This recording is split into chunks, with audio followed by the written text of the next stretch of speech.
3 viltīgi veidi, kā cilvēkam bez vazelīna var iesmērēt viltus izaugsmi tā, lai viņš, nesaņemot rezultātus, es domāju, naudu, attiecības un veselību, domātu, kad viņš ir pieaudzis apziņā. Šo ļoti svarīgi zināt, jo šie cilvēki tiešām vēlas no sirds dziļumiem pieaugt, bet viņi ir apmānīti ar viltus guru, ko ir paveikuši cilvēki, grāmatas, podkāsti, YouTube un tā tālāk. Pirmais. Cilvēks dzīvo absolūtā pieņemšanas stāvoklī. Viņš pieņem savu dzīvi tāda, kāda viņa ir. Un ja šie cilvēki pieņem savu dzīvi tāda, kāda viņa ir, viņi nespēja pieaugt tālāk. Jo tagad jau ir pietiekoši labi. Tātad šie cilvēki pieņem savu sūdaino dzīvoklīti, savu sūdaino algu. Un ir cilvēki, kuri pat pieņem to, kad viņi nespēja paši izveidot attiecības. Tiklīdz viņi zemapziņā to pieņem, viņi nespēja pieaugt tālāk, jo tagad ir pietiekoši labi.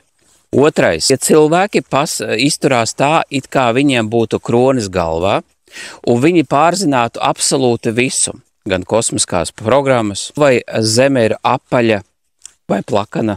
Viņi pārzina enerģijas, viņi zina, uz kuru pusi rotē viņu čakra, bet deguna galā viņu dzīve ir tāda pati kā 99% cilvēku. Tad trūks nauda, ir darbs, uz kuru nepatīk iet, ir cilvēki, no kura grib izvairīties, ir gribās staigāt pa mežu.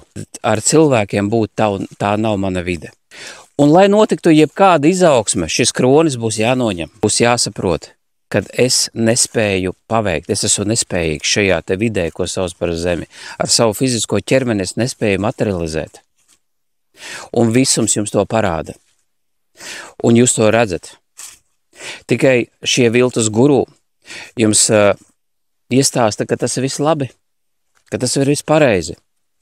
Tāpēc nāksies noņemt no skroni, ja jūs gribat pieaugt. Trešais, ja jūs klausaties vienu un to pašu guru vairāk kā 2 gadus, tad visdrīzāk jūs neesat pieauguši savā apzinātībā vai vienkārši pieauguši. Tāda apzinātība vispār nepastāv. Pastāv vienkārši, vai tu esi pieaudzis, vai tu esi bērns. Un šajā vidē atspoguļo tavas finanses, attiecības un veselība, vai tu esi audzis. Cita indikātori nepastāv. Arī varu pieminēt vēl 4. iemeslu. Kad šie cilvēki noliedz fiziskās lietas, fiziskās izpausmes, kā piemēram naudu, ceļojumus, mantas un vispārējais, un tas nozīmē tieši to, kad viņi neredz, kad viņi drīkst priekš sevīm dot šo te vērtību. Šī vērtība nav paredzēta priekš viņiem. Un to uztur ļoti manipulatīvi šie te guru, iedodot viņiem grāmatiņu, lai viņi tur vienā vietā sev svecīti un staigā pa savu dzīvokli. Tad, kad jums apniksies ar šīm muļķībām nodarboties un jūs reāli gribēsiet šajā skaistajā, burvīgajā vidē pieaugt, tad pirmais, kas jums būs jāizdara, būs jāiztaisa acis, jāievelk dziļa elpa, jāuztaisa izelpa. Jā, mana dzīve ir sūdīga. Vide, kurā es dzīvoju, man ir nepatīkama. Darbs, kurā es strādāju, man ir nepatīkams. Attiecības, kurās es atrodos, man ir besīgas. Un situācija, kuru es pats ar savu ķermeni, domu un nomu esmu izveidojis, man ir nepatīkams. Jūsu uzdevums izraut savu ķermeni ārā no šīs ilūzijas, ka tas viss ir normāli. Tas ir pirmais solis uz pieaugšanu. Un pirmais solis uz pieaugšanu ir jāizdara jums. Jūsu vietā to neizdarīs neviens guru, neviena grāmatiņa, neviens to neizdarīs. Pirmais solis ir jāizdara jums, bet vai jūs baidaties rīkoties, tā ir atkal jūsu zemapziņas programma. Tur nav nekāda saistība ar enerģijām, čakrām vai kosmiskajām programmām.